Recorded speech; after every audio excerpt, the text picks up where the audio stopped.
এমনি কি করছো? ওয়াও, কি লাগছে গো! Thank you, thank you. তো সবাইকে সরস্বতী পুজোর অনেক শুভেচ্ছা, ভালোবাসা, আন্তরিক অভিনন্দন জানিয়ে আজকের রেসিপিটা শুরু করছি।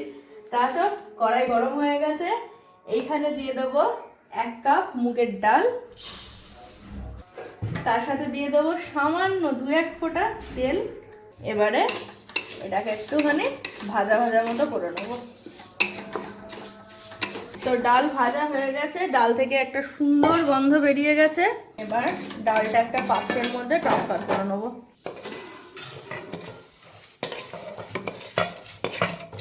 এবারে ভাজা ডালটাকে একবার শুধু জল দিয়ে ধুয়ে নেবো, একবারই ধোবো।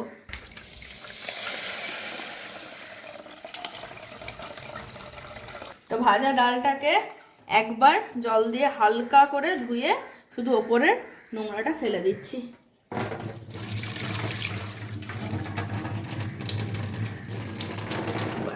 কমপ্লিট। আর এখানেই দেখতে পাচ্ছ অনেক কিছু গোছানো রয়েছে। আজকে সরস্বতী পুজো স্পেশাল রান্না বান্না হচ্ছে। এবার কড়াইতে দিয়ে দেবো সামান্য সর্ষের তেল।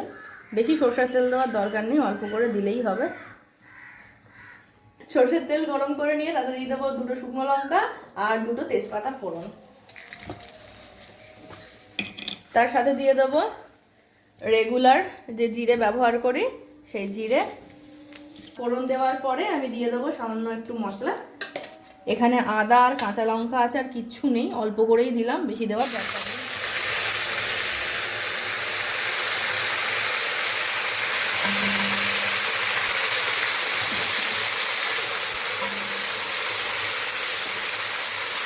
একই সাথে দিয়ে দেবো এই যে মুগ ডাল।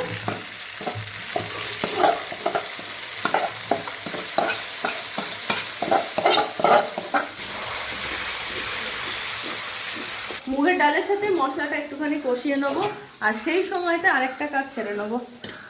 এটাকে একটু সরিয়ে দিয়ে এবার সেটা হচ্ছে 2 কাপ চাল, মানে 1 কাপ মুগ ডালের সাথে 2 কাপ গোবিন্দভোগ চাল।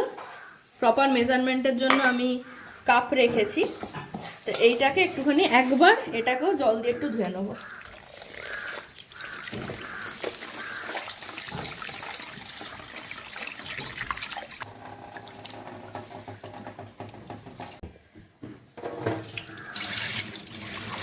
জলটা ছড়িয়ে নিলাম। এবার এর মধ্যে দিয়ে দেবো সামান্য হলুদ।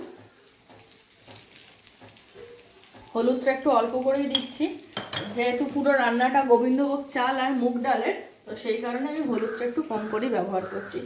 এর সাথে সাথেই দিয়ে দেবো জল।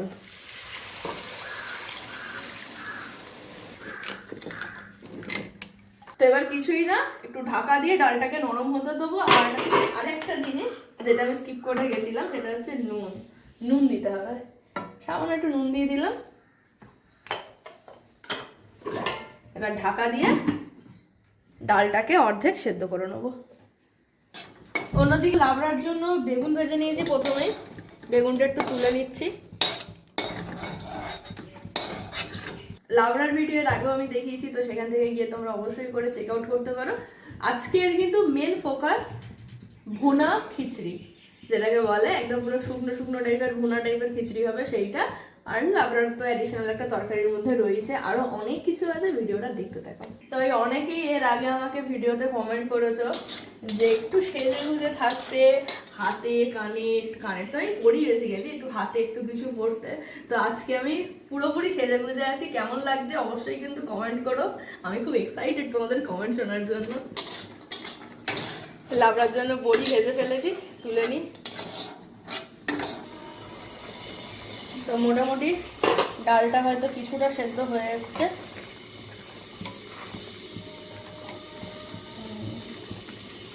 ডালটা কিছুটা সেদ্ধ হয়ে এসছে। এবার এই চালটা দিয়ে দেবো।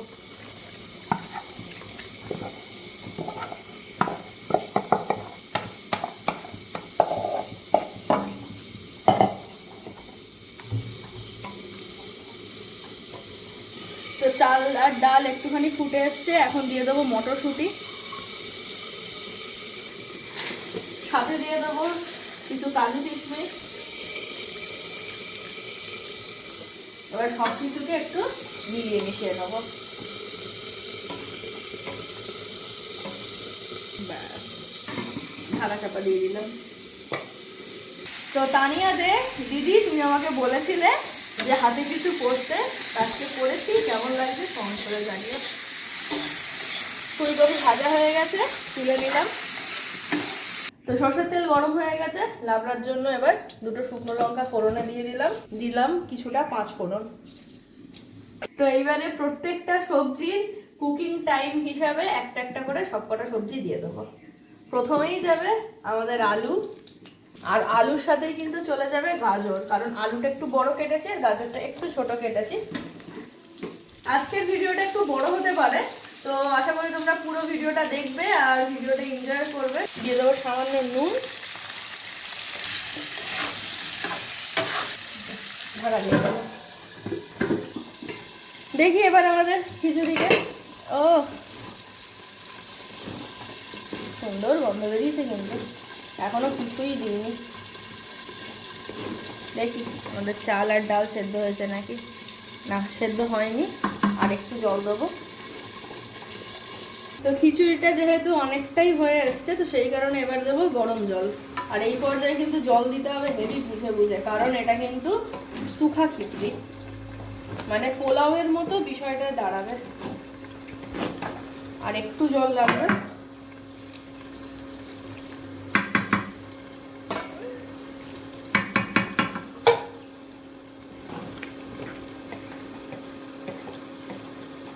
তো আপাতত এটাকে ঢাকা দিয়ে দিই, যদি আবার প্রয়োজন হয় আবার জল দেবো।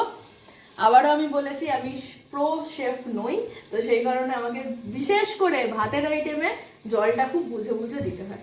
এবার দিয়ে দেবো এই যে কুমড়ো। কুমড়ো কিন্তু আমার হেভি ফেভারিট খাবার একটা।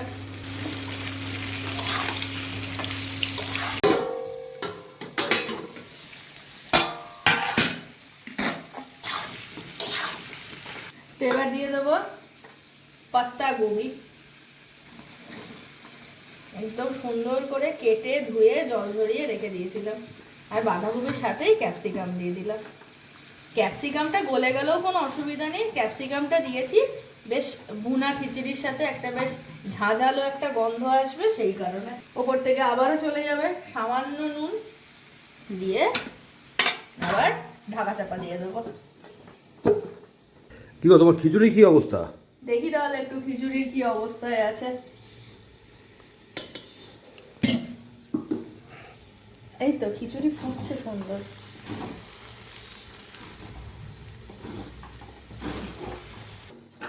তো চাল ডাল সব সেদ্ধ হয়ে গেছে, আর জলের কোনো দরকার নেই। এবার দিয়ে দেবো নুন। নুনটা একটু টেস্ট করে নিয়েই দিতে হবে। আর যেহেতু চাল ডাল দুটোই সেদ্ধ হয়ে গেছে, নুনের সাথে একই সাথে চিনিটা দিয়ে দেবো। চিনি কিন্তু প্রচুর যাবে, একদম পুরো মিষ্টি মিষ্টি হবে।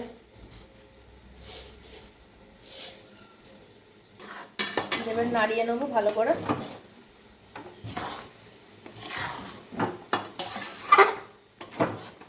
এবার গ্যাসের ফ্লেম কম, আর এটাকে ধরার কোনো দরকার নেই।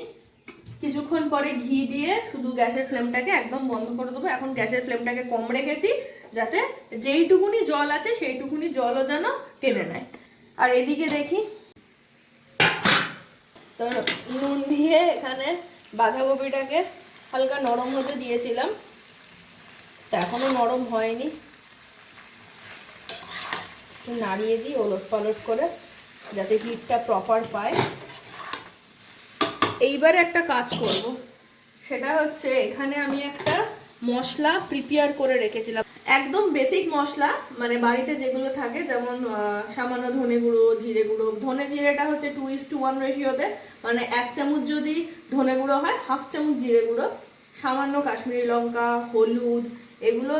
আর অবশ্যই করে কাঁচা লঙ্কা আর আদার যে পেস্ট, মানে যেটা আমি ভুনা খিচড়িতে দিয়েছি সেম পেস্ট। তো এটার একটা মিশ্রণ আমি তৈরি করে রেখেছিলাম, এইটাই এবার এর ভেতর দিয়ে দেবো। বাস, দ্যাটস ইট। তো বাটিটা ধুয়ে সামান্য আরেকটুখানি জল দিয়ে দিলাম। এবার একটু নাড়িয়ে চাড়িয়ে ঢাকা দিয়ে দিতে হবে। ব্যাস, এর মধ্যে কোনো রকেট সায়েন্স নেই। লাবড়া হচ্ছে একটা আঞ্চলিক খাবার, তো যে কোনো আঞ্চলিক খাবার খুব সিম্পল হয়, আর আমি মনে করি যে কোনো আঞ্চলিক খাবারকে অ্যাজ সিম্পল অ্যাজ পসিবল করাই ভালো। তো সেই কারণেই কিন্তু যে কোনো পুজো, ফেস্টিভ্যাল, অকেশন এগুলোতে কিন্তু এই আঞ্চলিক খাবারগুলোই হয়ে থাকে। তো পুজো আর ফেস্টিভ্যাল বললে আজকে তো সরস্বতী পুজো, তো তোমাদের কার কার বাড়িতে সরস্বতী পুজো হচ্ছে অবশ্যই কমেন্ট করে জানিও। আর সরস্বতী পুজোর দিন তোমাদের বাড়িতে কি কি রান্না হচ্ছে সেটাও কিন্তু জানিও। তো তরকারি মোটামুটি সবই নরম হয়ে গেছে।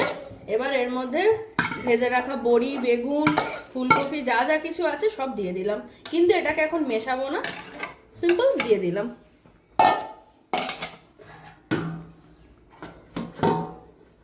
তো ভুনা খিচুড়ির যেইটুকুনি যা জল টানার ছিল মোটামুটি টেনে নিয়েছে। এরপরে আর কিছুই না, বেশি আর নাড়াচাড়া করবো না, ঘি দিয়ে দেবো ওপর থেকে।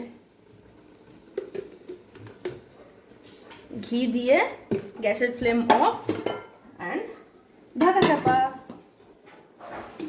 তো লাবড়ায় শেষ একটা জিনিস দেওয়া বাকি আছে, এটা হচ্ছে নারকোল।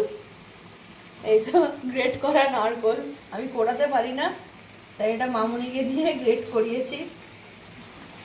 এই যে নারকোল ছড়িয়ে দিলাম। এইটা হচ্ছে লাবড়ার জান, দেখো তেল দেখো বেরিয়েছে কত। এবার নারকোল দিয়ে ভালো করে মিশিয়ে নেবো। তো লাবড়া মোটামুটি শেষের দিকে, একটু বেশি করে চিনি।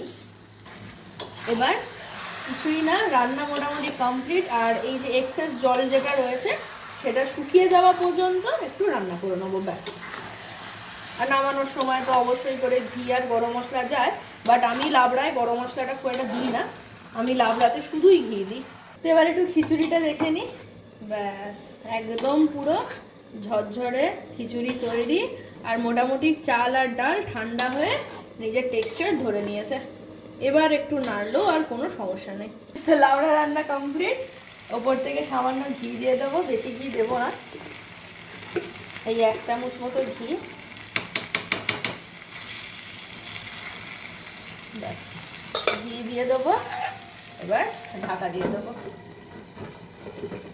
লাবড়া কমপ্লিট হয়ে গেছে। এবার এটাকে একটা বাটিতে সার্ভ করে নেব, একদম প্রত্যেকটা সবজি যেন দেখা যায় এইরকম। তো আমাদের লাবড়া ডান। এবার হচ্ছে মেন কাজ, এবার হচ্ছে প্লেটিং করা। যেহেতু আজকে সরস্বতী পুজো স্পেশাল থালি, তো থালিতে খাবার দাবার থাকবে, ড্রিঙ্কস আইটেম থাকবে না তা তো হয় না। তো এবার ড্রিঙ্কস আইটেমের ভিডিওটা করতে গেলে ভিডিওটা এত বড় হয়ে যেত যে তোমরা দেখার রসদ খুঁজে পেতে না। তো সেই কারণে আমি একটা ড্রিঙ্কস বানিয়েছি, এটা হচ্ছে বাদাম মিল্ক। তো এটার যদি তোমাদের ভিডিও লাগে অবশ্যই কমেন্ট করে জানিয়ে আমি ভিডিও দিয়ে দেবো। তো যেহেতু বাদাম মিল্ক, ওপরে সামান্য বাদাম কুচি আর সামান্য একটু কেসার দিয়ে একটু গার্নিশিং করে নেবো। তো চলো এবার একে একে প্লেটিং করে নিই। সরস্বতী পূজার থালির জন্য সমস্ত কিছু প্রিপেয়ার করে নিয়েছি, এবার দেখে নাও কি দিচ্ছি। এই যে আমাদের ভুনা খিচুড়ি, সাথে চলে যাচ্ছে আমাদের টেস্টি টেস্টি লাবড়া, সাথে যাচ্ছে আমাদের 3 রকমের ভাজা, এই যে বেগুন ভাজা, আলু ভাজা, কুমড়ো ভাজা, 3 রকমের ভাজা, সাথে লাবড়া। আর এখানে রয়েছে বেকড রসগোল্লা, যেটার ভিডিও অলরেডি তোমরা পেয়ে গেছো। আর যারা যারা দেখোনি ফটাফট যাও গিয়ে দেখে নাও। এই যে বেকড রসগোল্লা, থালাটাই ছোট হয়ে গেছে। এখানে যাচ্ছে ফিরনি, ফিরনির ভিডিও কিন্তু আপলোড করা আছে, যারা যারা দেখোনি ফটাফট যাও গিয়ে দেখে নাও। আর যাচ্ছে এখানে বাদাম মিল্ক। তো এই হচ্ছে আমাদের সরস্বতী পুজো স্পেশাল থালি। তো আজকের এই পুরো সরস্বতী পুজো মানে বসন্ত পঞ্চমী উপলক্ষে সবকিছু বেশ একটু হালকা ইয়েলো ইয়েলো লাগছে, ভীষণই টেম্পটিং লাগছে দেখতে। তো কেমন লাগলো অবশ্যই কমেন্ট করে জানিও। আর ভিডিওটা জানি অনেকটা বড় হয়েছে, যারা যারা পুরো ভিডিওটা দেখলে তাদেরকে অনেক অনেক ধন্যবাদ, অনেক ভালোবাসা। তো এই যে ফিরনিটা দেখতে পাচ্ছ, ফিরনির ভিডিও অলরেডি পেজে আপলোড রয়েছে, তো সেখান থেকে গিয়ে তোমরা চেক আউট করতে পারো। ভীষণ টেস্টি হয়েছিল ফিরনিটা। আর বেকড রসগোল্লার ভিডিও অলরেডি পেজে দেওয়া আছে, লাবড়া দেওয়া আছে। আর তো সরস্বতী পুজোর আজকের শো স্টপার হচ্ছে ভুনা খিচুড়ি আর এই বাদাম মিল্ক। তার মধ্যে ভুনা খিচুড়ির ভিডিও তো দেখতেই পেলে, বাদাম মিল্কটা শুধু দেওয়া হয়নি। যাদের যাদের বাদাম মিল্কের ভিডিও লাগবে তারা অবশ্যই কমেন্ট করে জানিও, আমি ভিডিওটা দেওয়ার চেষ্টা করব। সো আজকের ভিডিও কেমন লাগলো অবশ্যই কমেন্ট করে জানিও, ভালো লাগলে একটা লাইক শেয়ার কমেন্ট করে দিও। আর তার সাথে কিন্তু অবশ্যই করে আমার লুকটা কেমন লাগছে সেটাও কমেন্ট করে জানিও। তো আর কি বলবো, ভিডিও এখানেই শেষ করছি। সবাই সরস্বতী পুজোয় ভালো থেকো, সুস্থ থেকো। সবাইকে সরস্বতী পুজোর অনেক প্রীতি, শুভেচ্ছা ও আন্তরিক ভালোবাসা। So see you in the next video. Till then, bye by.